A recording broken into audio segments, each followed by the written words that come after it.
Baiklah, Assalamualaikum warahmatullahi wabarakatuh. Sebelumnya kami akan menjelaskan tentang praktik membuat diagram basis data mulai dari tahap menentukan entity hingga menjadi diagram ERD dengan studi kasus sistem reservasi klinik kesehatan. Untuk sebelumnya perkenalkan, nama saya Jaya Sandra. Saya Muhammad Adi Kurniawan. Saya Ade Nasution. Saya Abdella Elia Aziz. Saya Jeli Istianti. Saya Bella Depalia. Kami akan menjelaskan tentang praktik pembuatan ERD mulai dari tahap penentuan entity sampai membuat ERD dengan studi kasus sistem reservasi klinik kesehatan. Pada pemateri pertama, Abdullah, silakan. Baik, di sini saya akan menjelaskan sedikit tentang apa itu basis data. Basis data adalah kumpulan data yang saling berhubungan dan tersusun rapi sehingga mudah disimpan, dikelola, diakses, dan diperbaharui untuk menghasilkan informasi yang akurat. Basis data mengurangi duplikasi data, menjaga konsistensi, serta mempermudah pencarian dan pembuatan laporan. Pengelolaannya menggunakan DBMS seperti MySQL, PostgreSQL, atau Oracle. Dalam perancangan basis data, ada beberapa tahap. Yang pertama, analisis kebutuhan, yaitu tahap awal untuk mengetahui data apa saja yang diperlukan sistem sebelum masuk ke perancangan struktur database. Yang kedua, entity, yaitu objek atau sesuatu yang datanya akan disimpan di dalam basis data, misalnya pelanggan, produk, mahasiswa, atau transaksi.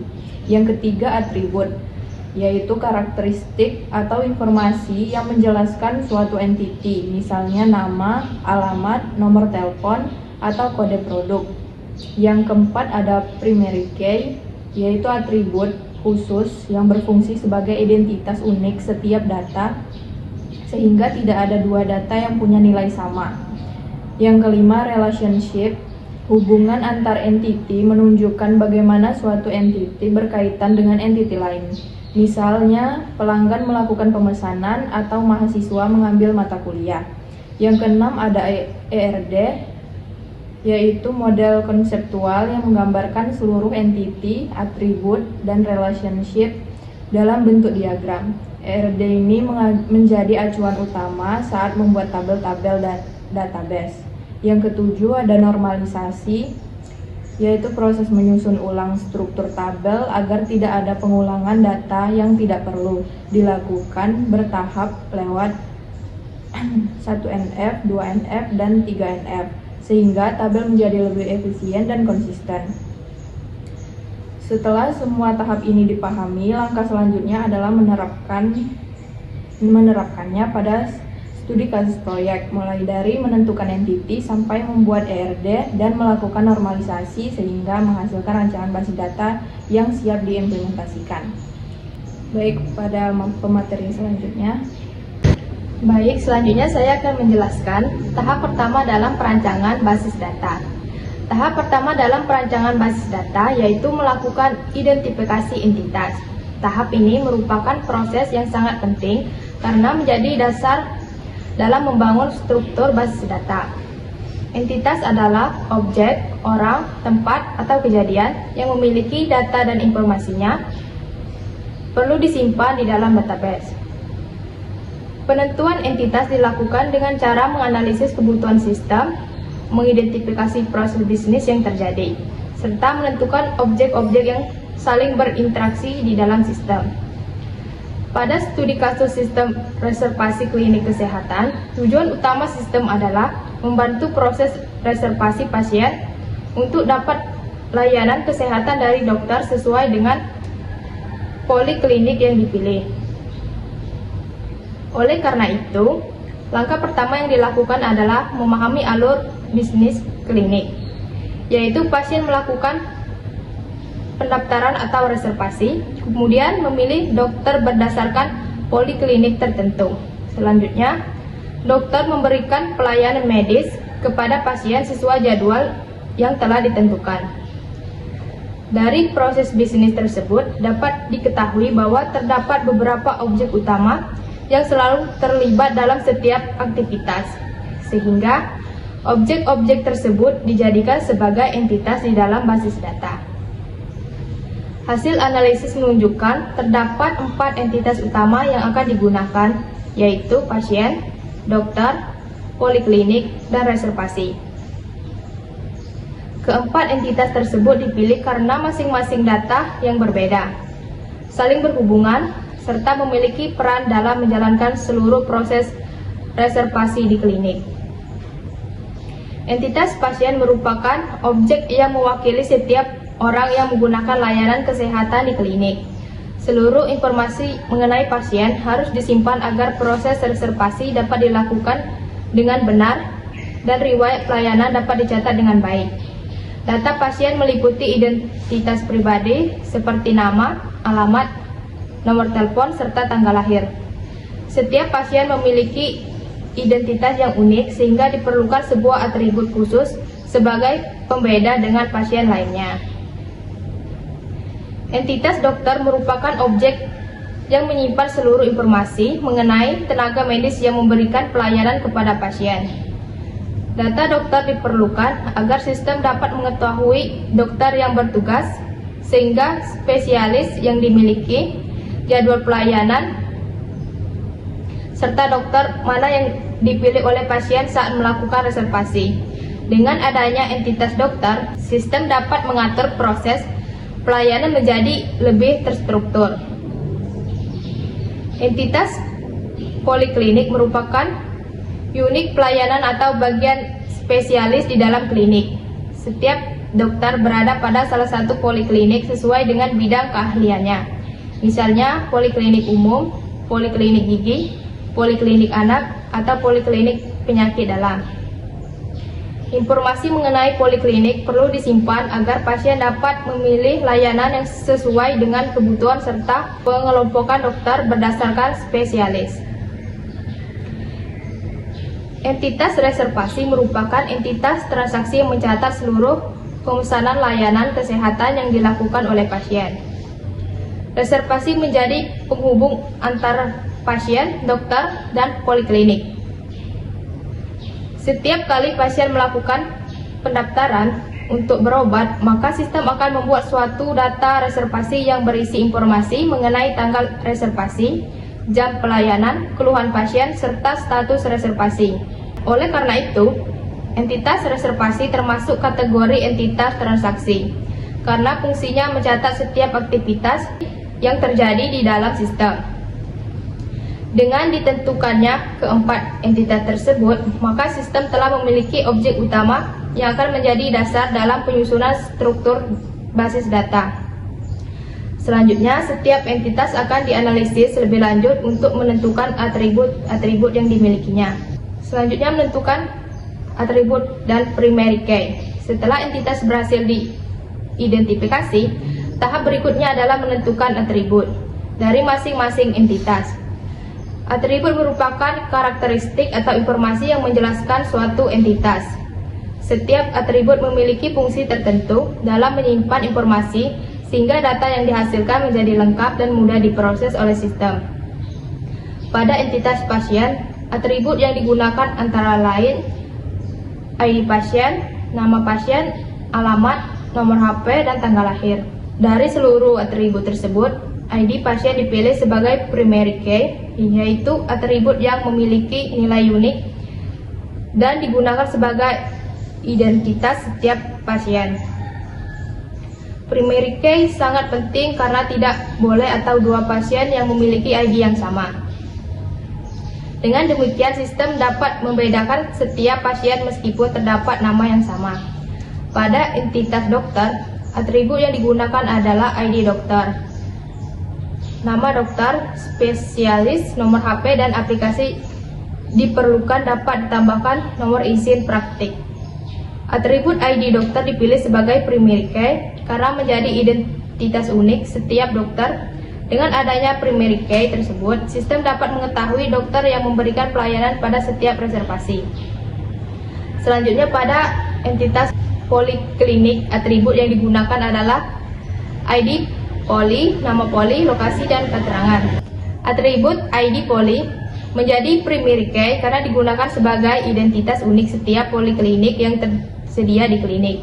Pada entitas reservasi, atribut yang digunakan meliputi ID reservasi, tanggal reservasi, jam reservasi, status reservasi, dan ditambahkan keluhan pasien. Atribut ID reservasi dijadikan primary key karena setiap transaksi reservasi harus memiliki nomor reservasi yang berbeda agar mudah dilacak ketika dilakukan pencarian ataupun pembuatan laporan. Penentuan primary key pada setiap entitas bertujuan untuk menjaga integritas data, mencegah terjadinya data ganda, serta mempermudah proses penentuan hubungan antar tabel pada tahap berikutnya. Baiklah, pada pemateri selanjutnya saya akan menjelaskan tentang ERD. Ini menggambarkan hubungan antara data pada sistem reservasi klinik. Terdapat 4 entitas utama. Yang pertama, pasien. Menyimpan data pasien seperti ID pasien, nama pasien, tanggal lahir, alamat, dan nomor HP. Yang kedua, dokter. Menyimpan data dokter seperti ID dokter, nama dokter, spesialis, dan nomor HP. Yang ketiga, poliklinik. Menyimpan informasi poliklinik yaitu ID poli, nama poli, lokasi, dan keterangan. Yang keempat, reservasi. Menyimpan data pemesanan seperti ID reservasi, tanggal reservasi, dan status.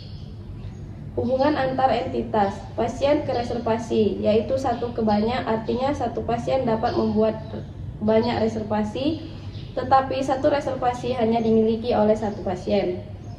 Dokter ke reservasi yaitu satu ke banyak, artinya satu dokter dapat menangani banyak reservasi, sedangkan satu reservasi hanya ditangani oleh satu dokter. Yang ketiga, poliklinik ke dokter yaitu satu ke banyak, artinya satu poliklinik memiliki banyak dokter, tetapi setiap dokter hanya berada pada satu poliklinik.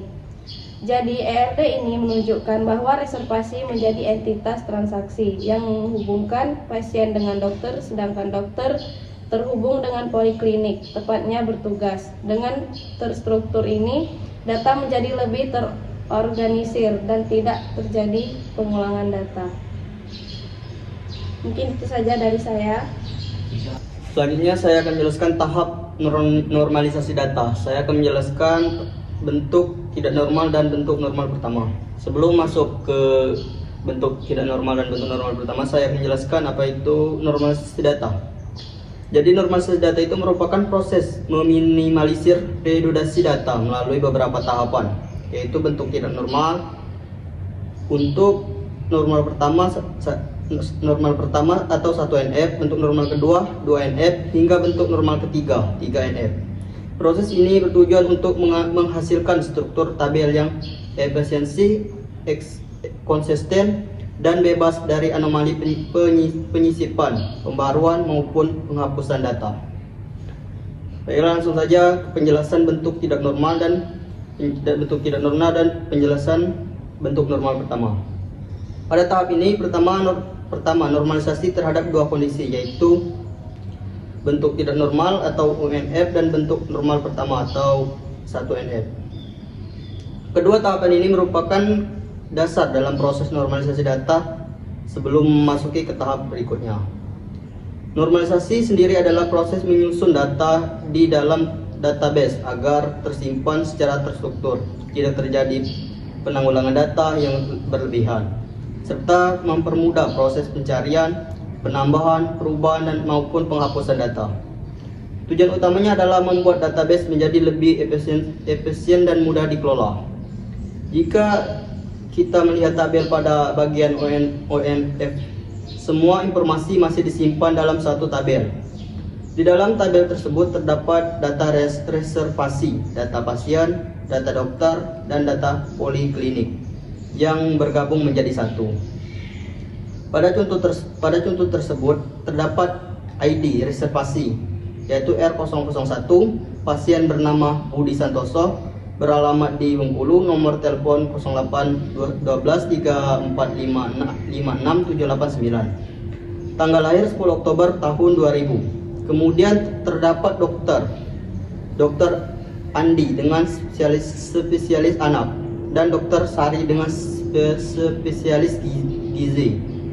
Begitu juga pada kolom poli terdapat poli anak dan poligigi yang ditulis dalam satu kolom. Inilah yang disebut repeating group atau data yang berulang dalam satu atribut. Kolom dokter berisi dua nilai sekaligus, sedangkan kolom poli juga berisi dua nilai. Kondisi seperti ini belum memenuhi aturan database karena setiap kolom seharusnya hanya memiliki satu nilai. Apabila database masih dalam bentuk 1NF, maka akan muncul beberapa masalah. Misalnya ketika ingin mencari seluruh pasien yang berobat ke poli anak. Sistem harus memeriksa isi kolom yang berisi beberapa nilai sekaligus, sehingga pencarian menjadi lebih sulit. Selain itu, apabila ingin mengubah nama dokter atau menambah dokter baru, proses juga akan lebih rumit karena data masih bercampur dengan satu kolom. Masalah lainnya adalah redundasi data. Redundasi berarti data yang sama disimpan berulang kali sehingga ukuran database menjadi lebih besar. Selain itu dapat menimbulkan inkonsistensi data. Misalnya, jika nomor telepon pasien berubah, maka semua data yang berkaitan dengan pasien tersebut harus diperbarui satu persatu. Jika ada yang terlupa diperbarui, maka akan muncul data yang tidak sama.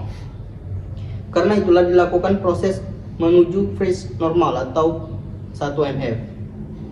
Pada tahap 1NF ini, aturan yang harus dipenuhi adalah setiap atribut hanya boleh memiliki satu nilai atau disebut nilai atomik.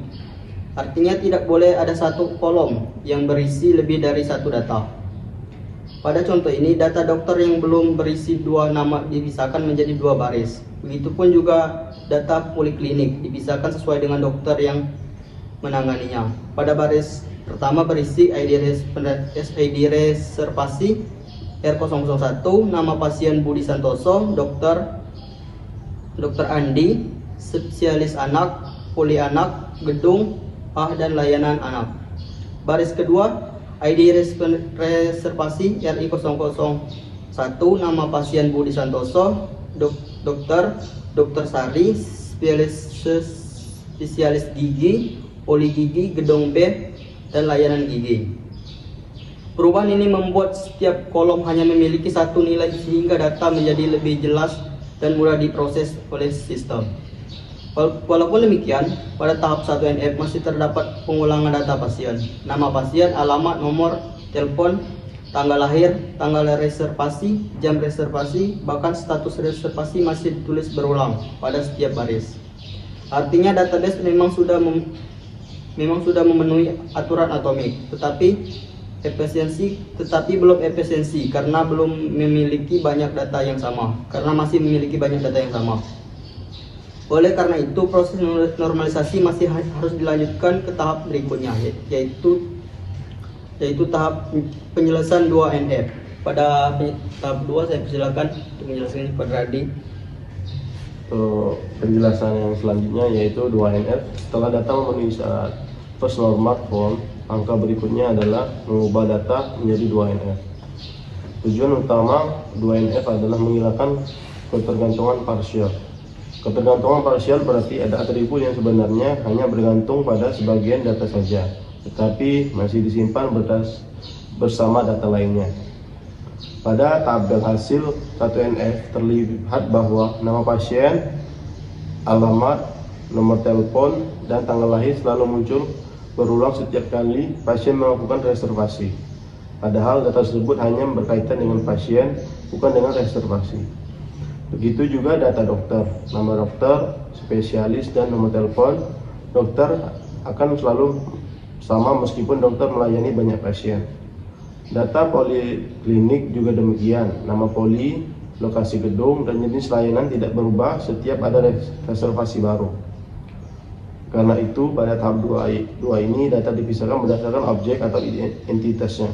Database dibagi menjadi 4 tabel. Yang pertama, tabel pasien. Tabel ini hanya menyimpan informasi pasien. Isinya adalah ID pasien, nama pasien, alamat, nomor telepon, dan tanggal lahir. Yang kedua, tabel dokter. Tabel dokter hanya menyimpan informasi dokter. Isinya meliputi ID dokter, nama dokter, spesialis, nomor handphone, Yang ketiga, tabel poliklinik yang berisi ID poli, nama poli, lokasi, keterangan. Yang keempat, tabel reservasi berisi ID reservasi, tanggal reservasi, jam reservasi, dan status. Tabel ini hanya menyimpan informasi mengenai kegiatan reservasi. Melalui pemisahan tersebut, setiap tabel memiliki fungsi masing-masing. Keuntungan yang diperoleh cukup banyak. Pertama, ukuran database menjadi lebih kecil karena data tidak disimpan berulang kali. Kedua, proses update menjadi lebih mudah. Ketiga, kemungkinan kesalahan data menjadi lebih kecil. Keempat, proses pencarian data menjadi lebih cepat. Namun pada tahap ini, hubungan antar tabel masih belum sepenuhnya sempurna karena belum dijelaskan bagaimana setiap tabel saling terhubung. Oleh karena itu, normalisasi masih dilanjutkan menuju third normal form. Untuk penjelasan selanjutnya kepada Ade, silakan. Selanjutnya dalam normalisasi adalah 3NF. Tujuan utama 3NF adalah menghilangkan ketergantungan transitif. Ketergantungan transitif terjadi apabila suatu atribut bergantung pada atribut lain yang bukan merupakan primary key. Pada tahap ini, setiap tabel dipastikan hanya menyimpan data yang benar-benar menjadi miliknya. Hubungan antar tabel tidak lagi dilakukan dengan menyalin seluruh data, tetapi menggunakan primary key dan foreign key. Primary key adalah identitas utama setiap tabel. Sebagai contoh, ID pasien menjadi primary key pada tabel pasien, ID dokter menjadi primary key pada tabel dokter, ID poli menjadi primary key pada tabel poliklinik, ID reservasi menjadi primary key pada tabel reservasi. Selanjutnya, hubungan antar tabel dibuat menggunakan foreign key. Misalnya, ketika pasien melakukan reservasi kepada dokter tertentu di poli tertentu, database cukup menyimpan kode atau ID dari masing-masing tabel. Dengan cara tersebut, database tidak perlu lagi menyimpan nama dokter, alamat pasien, atau lokasi poli secara langsung. Jika suatu hari nama dokter berubah, Dr. Andi menjadi Dr. Andi SPA, maka perubahan hanya dilakukan pada tabel dokter. Semua data reservasi otomatis tetap benar karena hanya mengambil informasi berdasarkan ID dokter. Begitu juga apabila lokasi poli anak berpindah gedung, perubahan cukup dilakukan pada tabel poliklinik. Semua data yang berhubungan dengan poli tersebut akan langsung menggunakan informasi terbaru. Pada tahap 3NF, database menjadi jauh lebih efisien, data tidak mudah ganda, proses update menjadi lebih cepat, kesalahan akibat inkonsistensi data dapat diminimalkan. Pemeliharaan database menjadi lebih mudah. Selain itu, performa sistem ketika melakukan pencarian maupun pembuatan laporan juga menjadi lebih baik. Kesimpulannya, proses normalisasi dimulai dari UNF, yaitu kondisi data yang masih bercampur dan mengandung data berulang. Selanjutnya pada 1NF, data dibuat atomik sehingga setiap kolom hanya memiliki satu nilai. Pada 2NF, data dipisahkan berdasarkan entitas agar tidak terjadi ketergantungan parsial. Terakhir, pada 3NF, hubungan antar tabel disempurnakan menggunakan primary key dan foreign key sehingga database menjadi lebih efisien, konsisten, terstruktur, dan siap digunakan dalam sistem informasi. Baiklah, itulah hasil dari penjelasan dari kelompok kami tentang studi kasus tadi. Kami akhiri. Wassalamualaikum warahmatullahi wabarakatuh. Ada saya